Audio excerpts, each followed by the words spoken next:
देखिए, उत्तराखंड में क्या चल रहा है इसको समझने के लिए हमें करीब एक हफ्ते पहले जो घटनाक्रम हुआ था उस पर नज़र डालनी होगी। जो भाजपा के प्रदेश अध्यक्ष महेंद्र भट्ट, उनके दिल्ली में उन्होंने एक मीटिंग बुलाई जिसमें भाजपा के प्रदेश प्रभारी दुष्यंत गौतम, मुख्यमंत्री पुष्कर सिंह धामी समेत जो है सभी सांसदों को बुलाया गया था। यानी ये संगठन और सरकार के बीच में समन्वय को लेकर बैठक बुलाई गई थी। इस बैठक में मुख्यमंत्री पहुंचे, प्रदेश प्रभारी पहुंचे और इसके साथ साथ जो 3 सांसद हैं वो पहुंचे थे, लेकिन गढ़वाल के सांसद जो है अनिल बलूनी वो नहीं पहुंचे और पूर्व मुख्यमंत्री त्रिवेंद्र सिंह रावत आकर जो है थोड़ी देर रहे और उसके बाद वहाँ से निकल गए।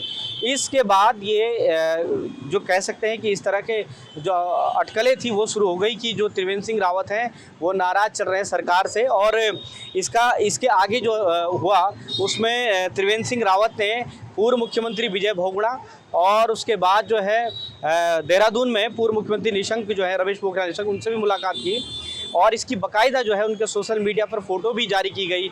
इसके बाद जो है एक बार फिर अटकलों का बाजार ये शुरू हुआ कि क्या उत्तराखंड में एक बार फिर नेतृत्व परिवर्तन होने जा रहा है। इसको लेकर फिर से कयासबाजी शुरू हुई।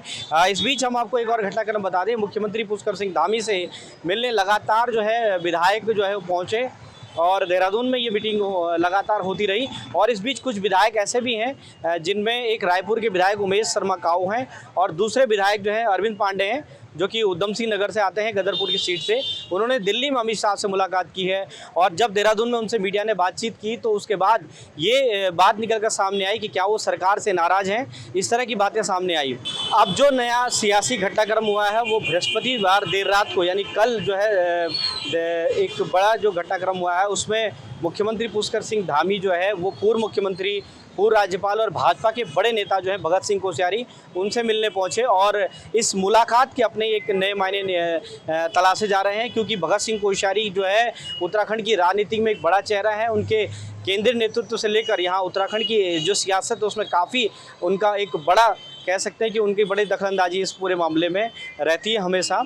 और अब जो है एक बार फिर ये चर्चा शुरू हो गई है कि क्या उत्तराखंड में कोई बड़ा जो है वो सियासी घटनाक्रम होने जा रहा है आने वाले दिनों में। और एक बात मैं आपको और बता दूं कि जो भाजपा के प्रदेश अध्यक्ष महेंद्र भट्ट, उनकी भी जो टीम है, संगठन की टीम है, उसका भी विस्तार होना है, उसकी भी घोषणा होनी है। तो ऐसे में इसको एक डैमेज कंट्रोल और कह सकते हैं कि पूरी तरह से उसको लेकर एक जो पॉलिटिकल प्रेशर जो कहा जाता है वो भी यहाँ पर देखने को मिल सकता है आने वाले दिनों में।